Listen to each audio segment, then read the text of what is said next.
ایک دفعہ کی بات ہے، ایک گاؤں تھا۔ اس گاؤں میں دو ماں بیٹی رہا کرتے تھے۔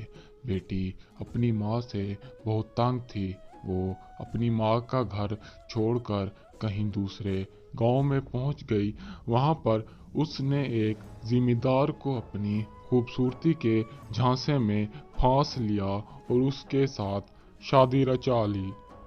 دھیرے دھیرے وقت گزرتا چلا گیا۔ اس نے زمیں دار پر اپنے پیار کا جادو اس طرح سے کیا کہ زمیں دار نے اپنی ساری جائیداد اس کے نام کر دی۔ پھر اس نے زمیں دار کو در بدر کی ٹھوکریں کھانے پر مجبور کر دیا، گھر سے نکال ڈالا۔ اب اس کے پاس بہت ساری جائیداد آ چکی تھی اور وہ ساری جائیداد کی مالک تھی۔ جو چاہے وہ کرے، اس سے پوچھنے والا کوئی بھی نہیں ہے۔ اس کے پاس ایک نوکرانی اور دو نوکر کام کرتے تھے، اس کی جائیداد کو سنبھالتے تھے۔ اسے جائیداد تو مل گئی مگر اسے دلی سکون نہیں مل رہا تھا۔ اس نے اور شادی کرنے کا فیصلہ کیا۔ وہ ایک بار بازار سے گزر رہی تھی۔ اس نے ایک نوجوان کو دیکھا۔ اس کا نوجوان پہ دل آ گیا۔ وہ نوجوان کو اپنا بنانا چاہتی تھی مگر اسے سمجھ نہیں آ رہی تھی کہ کیسے۔ وہ ایک بار اپنے گھر سے نکلی، باہر کی سیر و سیاحت کرنے کے لیے۔ اس نے دیکھا نوجوان جنگل کی طرف اکیلا جا رہا ہے۔ وہ نوجوان کے پیچھے چلتی گئی۔ نوجوان ایک غار میں پہنچا۔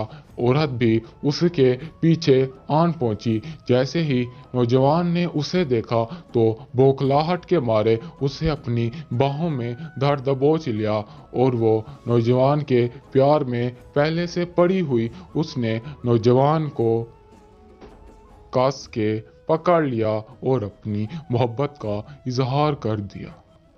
نوجوان اور وہ عورت ہنسی خوشی واپس گاؤں کی طرف آ گئے۔ نوجوان اس کے ساتھ اسی گھر میں رہنے لگا جس کو عورت نے زمیں دار سے ہتھیایا تھا۔ وہ بہت خوش رہے تھے۔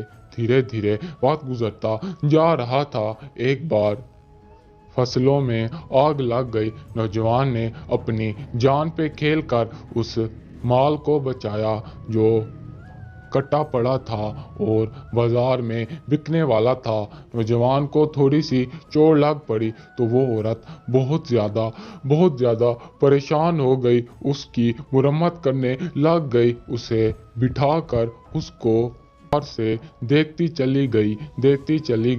دھیرے دھیرے نوجوان کو اس نے ساری کی ساری جائیداد لکھ ڈالی۔ جائیداد لکھنے کے بعد نوجوان نے اسے اپنا اصل رنگ دکھایا، یہ کہہ کر کہ میں اسی زمیں دار کا بیٹا ہوں جس کو تو نے لوٹ لیا تھا۔ آج میں نے اپنے باپ کی سمپتی کو واپس پا لیا۔ اس عورت کے چھکے چھوٹ گئے۔ اس کی عاشقی کا بھوت نکل گیا۔ وہ عورت چاہے جتنی بھی سمجھدار تھی مگر اس کی ایک بے وقوفی نے اس کے سارے منصوبوں پہ پانی پھیر ڈالا۔ نوجوان نے کہا کہ جس طرح سے تو نے پیار کا ہتھیار بنا کر اپنا ہر منصوبہ کامیاب کرایا، میں نے بھی وہی چال چلی اور تجھے اس میں ناکام کر ڈالا۔